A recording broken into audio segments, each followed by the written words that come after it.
Eh bien écoutez, nous voilà de retour. Nous avons le plaisir d'accueillir deux invités d'Outre-Rhin qui ont accepté de nous présenter un exemple particulièrement inspirant de colocation à Hambourg. Et en nous souvenant d'ailleurs dans la présentation, au-delà de la présentation que vous allez faire, qu'en tant qu'État fédéral, l'Allemagne a une situation qui est un peu différente de la nôtre.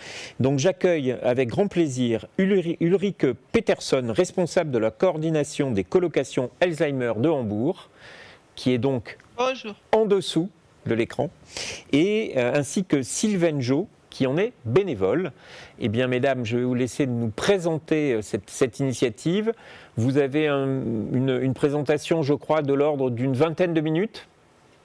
Et ensuite, on aura des séances de questions et réponses, dont on espère qu'elles seront nombreuses et qui émaneront soit du chat, soit de questions que nous nous posons tous.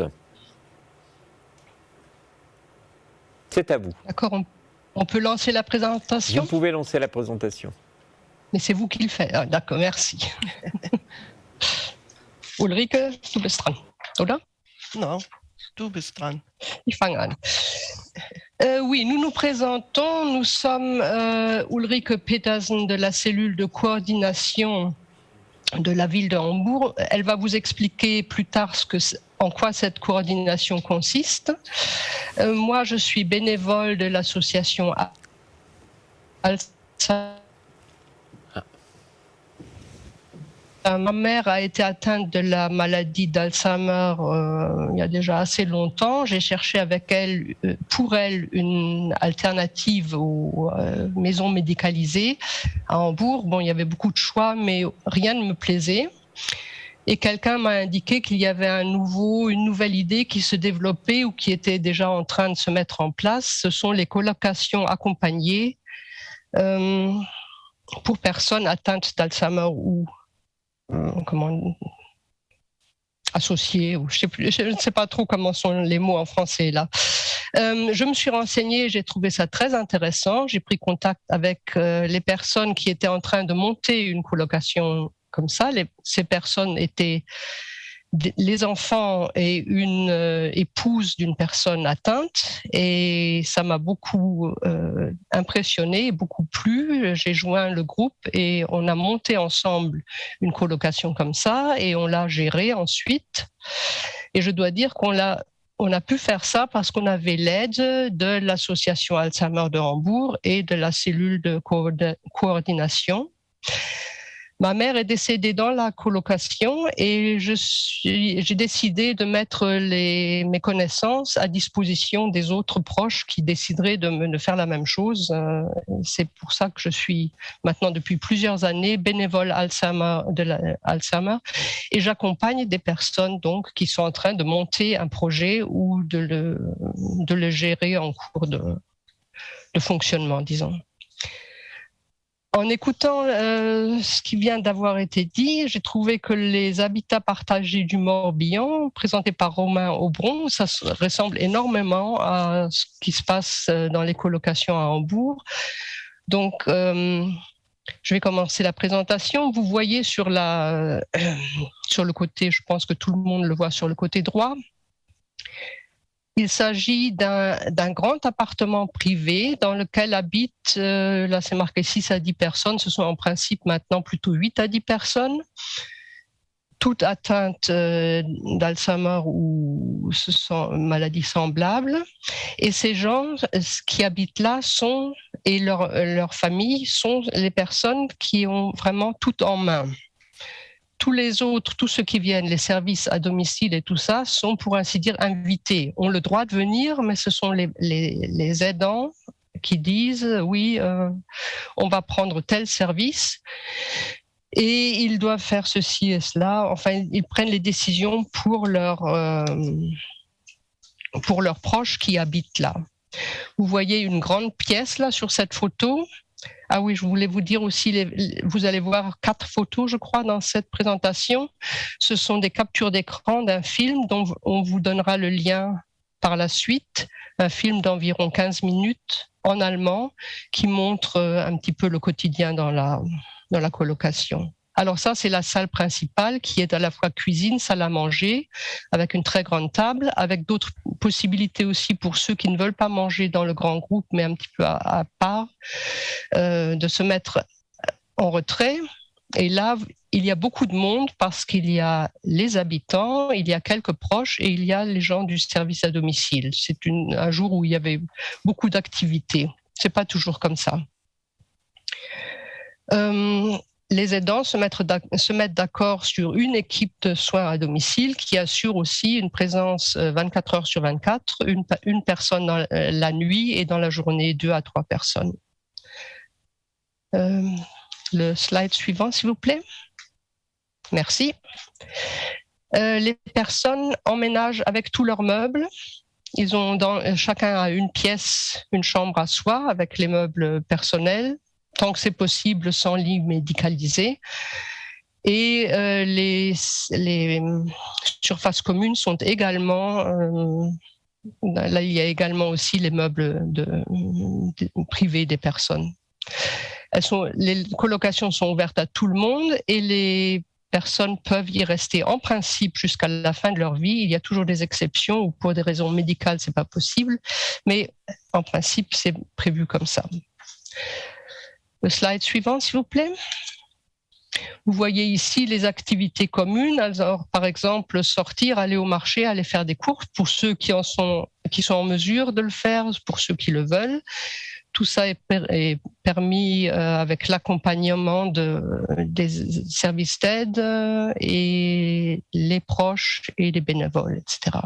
Et il y a des gens qui viennent dans la colocation, par exemple pour la thérapie musicale, je ne sais pas si ça se dit comme ça, ou pour la physiothérapie ou autre. Vous voyez là aussi tous les meubles qui appartiennent en fait aux gens qui ont emménagé. Et là aussi, ceux qui veulent y participer le font, les autres non. Slide suivant. Voilà, la base de ce système, on ne peut pas très bien lire, c'est un équilibre des responsabilités entre le bailleur qui met à disposition la surface à louer, les habitants qui sont les locataires, merci beaucoup, qui sont les locataires par l'intermédiaire de leur famille, de leurs représentants légaux. Et ce collectif des familles ou représentants légaux sont ceux que j'ai vu un mot intéressant, là, comment ça s'appelait, les familles gouvernantes. Voilà, famille gouvernante. Je me suis demandé si c'était la même chose à peu près. Et il y a le service d'aide et soins à domicile qui est là concrètement, jour pour jour. Et la responsabilité doit tout le temps être partagée. Et s'il y a des problèmes, il faut tout de suite en discuter parce que ça ne fonctionne que si tous ces trois éléments réussissent à se mettre d'accord. Et entre autres, par Stadtbau, il y a des possibles, enfin, quand il y a des conflits, parce qu'il y a toujours des petits et moyens et de gros conflits, et il y a des processus, pour ainsi dire, qu'on apprend au fur et à mesure du temps pour réussir à régler ces conflits pour que l'ensemble marche, pour le bien des personnes qui habitent là. Bon, maintenant, je vais passer à Ulrike Petersen qui va vous expliquer à partir de la slide suivante comment fonctionne en amont ou en arrière de ce système, comment fonctionne la Stadtbau, la cellule de coordination. Du bist dran, Ulrike. Ok. Oui, bonjour à tous. Bonjour à tous. Attends, slide suivant, s'il vous plaît. Et merci pour l'invitation, je voulais dire d'abord. Et pour me présenter un peu personnellement, je suis responsable de la cellule de coordination à Hambourg et j'ai étudié les sciences politiques et gérontologie et depuis, je ne sais pas, plus de 30 ans, je suis impliquée dans le développement des habitats alternatifs pour les personnes âgées, surtout en Allemagne, surtout à Hambourg, mais aussi un peu partout en Allemagne. J'espère qu'on peut lire le slide. C'est possible? OK. Oui, si on met ça en Sprechermodus. Ok. Je commence avec une petite introduction. Ici à Hambourg, mais aussi comme dans les autres régions en Allemagne, il y a un intérêt, on peut dire un intérêt croissant ou une grande demande des habitats alternatifs pour les personnes âgées qui ont besoin de soins, en particulier pour les personnes atteintes de la maladie d'Alzheimer. En même temps, il y a un manque de soutien pour les proches aidants, ou respectivement, de plus en plus des personnes âgées sans soutien familial. Et troisièmement, compte tenu de la pénurie de personnel dans le secteur de soins, nous devons renforcer les mesures pour l'engagement de la société civile, le bénévolat. C'est pourquoi l'État d'Hambourg a fondé une table ronde déjà en 2003 et 2 années plus tard, on a créé la cellule de coordination que je voudrais vous présenter maintenant parce que c'est important pour ce développement à Hambourg. La question centrale était ici comment construire, organiser et financer des colocations accompagnées pour le nombre croissant des personnes âgées. Il faudrait peut-être revenir un slide avant. Le slide n'est pas... Le slide avant, s'il vous plaît. Merci. Yeah. OK. Dès le début de notre cellule, nous avons construit un bon réseau multiprofessionnel, une vingtaine d'experts qui nous conseillent. Et grâce à ce réseau, nous pourrons gérer nos tâches diverses. Notre rôle est nous sommes l'interface entre les citoyens et les services de soins, les sociétés de logement et les autorités d'Hambourg. Et notre service est gratuit pour tout le monde. Nous sommes, comme vous pouvez lire, une institution neutre et économiquement indépendante. C'est très important pour notre travail. Nous conseillons et accompagnons les citoyens et les institutions qui s'intéressent pour des habitats alternatifs. Cela inclut avant tout les personnes âgées dépendantes et leurs proches ou leurs représentants légaux quand ils cherchent une alternative d'habitat. Et ce sont les services d'aide et d'accompagnement et, troisièmement, les bailleurs ou autres représentants du secteur immobilier. Et à la fin, comme j'avais dit, il est très important d'avoir des bénévoles pour soutenir cette petite structure qu'on veut construire ici à Hambourg. Deux de nos objectifs importants sont renforcer l'autodétermination des personnes dépendantes et de leurs proches face aux acteurs professionnels. Et deuxièmement, promouvoir, développer et diversifier les colocations gérées par l'intermédiaire des proches. Prochaine slide, s'il vous plaît. Ici, vous pouvez voir les différentes étapes de notre manière de travail, que ce soit pour les institutions qui souhaitent monter un projet ou pour des personnes qui cherchent une place libre dans une colocation à Hambourg. D'une part, nous conseillons les sociétés de logement, des fondations, des associations caritatives, etc.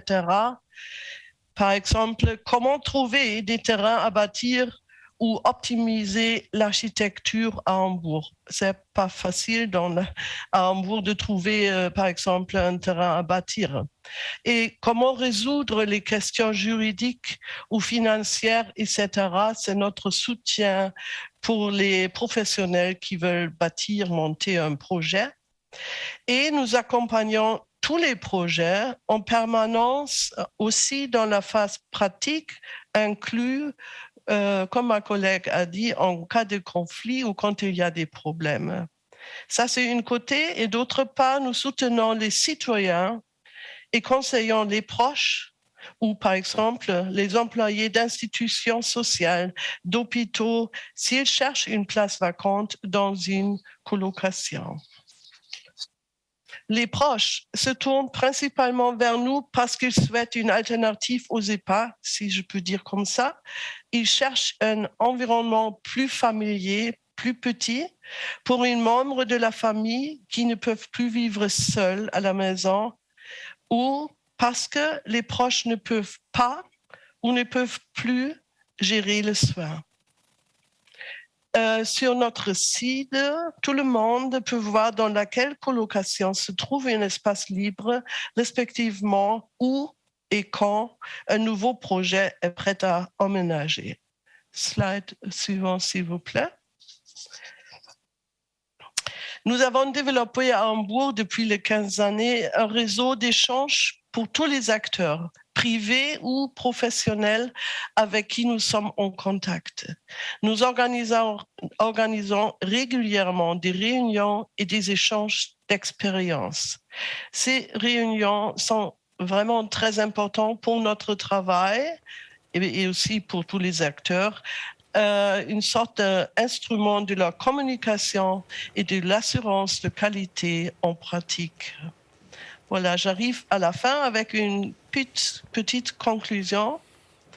Le principe de base de ces colocations est ce qu'on appelle ici en Allemagne la responsabilité partagée.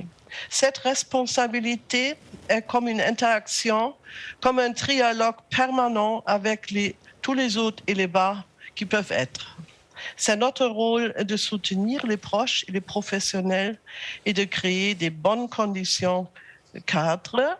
La dernière phrase, c'est pourquoi nous travaillons en étroite collaboration avec les autorités d'Hambourg, car tout cela ne fonctionnerait pas sans l'aide de l'État et sans l'engagement de la société civile.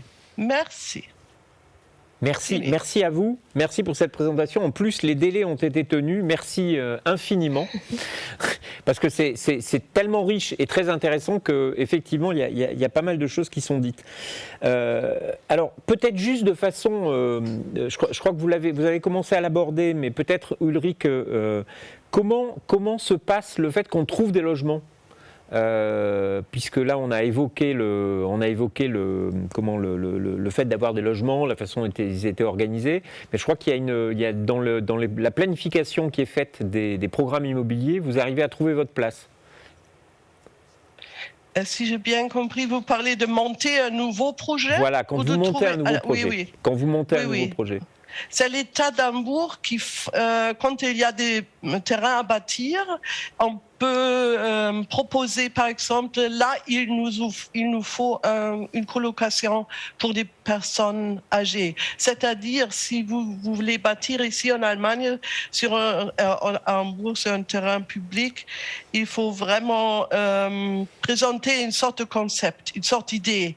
Et si l'État d'Hambourg veut promouvoir cette idée, il dit voilà, c'est réservé pour un projet social, par exemple pour une colocation. C'est-à-dire l'État soutient le choix, si vous voulez. Ce qui veut dire ramener à l'expérience française, c'est le fait que les collectivités territoriales et collectivités locales ont un rôle qui est un rôle important à jouer, puisque c'est quand même eux qui... Très bien. Oui. Alors, j'ai d'autres questions qui sont arrivées. Le coût, notamment, la question du coût qu'on va rapidement évacuer, le coût financier par rapport à un EHPAD, notamment. C'est en gros à peu près la même chose. C'est à peu près la même chose ? À peu près la même chose. D'accord. Le décompte se fait tout à fait différemment, mais en gros, en fin de compte, c'est à peu près la même chose. Très bien. Alors, vous avez beaucoup évoqué le collectif des proches, qui est quand même Alors moi j'ai deux questions. Le fait d'être un proche et donc derrière de faire partie de ce collectif, est-ce que c'est très impliquant ? Est-ce que ça prend beaucoup de temps, soit par mois, soit par semaine ? Je ne sais pas qu'est-ce qui est le plus... Ça prend beaucoup de temps dans la phase où on monte le projet.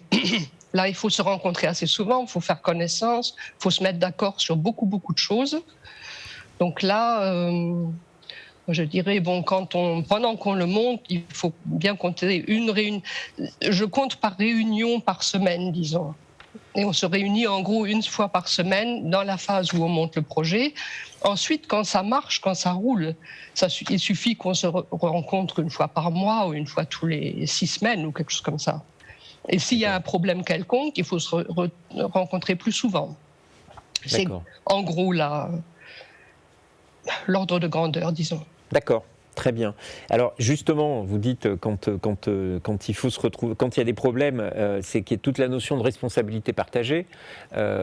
Concrètement, est-ce que ça arrive souvent, le fait qu'il y ait des problèmes ? Et comment ça se gère ? Comment est-ce qu'on fait finalement pour prendre des décisions à 8 familles avec des proches qui sont... Alors vous allez me dire que c'est votre savoir-faire, mais de façon peut-être un peu plus concrète. Je pense que ceux qui nous regardent se disent finalement ça paraît simple sur le papier, mais après vous savez il y a une forme de fantasmagorie dans le fait que les gens ne vont pas s'entendre ou au contraire vont terriblement bien s'entendre. Donc comment ça se passe de façon peut-être concrète ? Ben, concrètement, il y a comme résultat de beaucoup d'années d'expérience, il y a des contrats ou des chartes qui sont préparées, qu'on donne à un nouveau groupe et où il y a par exemple les modalités de prise de décision. Alors par exemple, on dit pour les décisions importantes, il faut une majorité de 2/3. Concrètement, ça aide un peu, on n'a pas besoin de tout discuter à partir de zéro.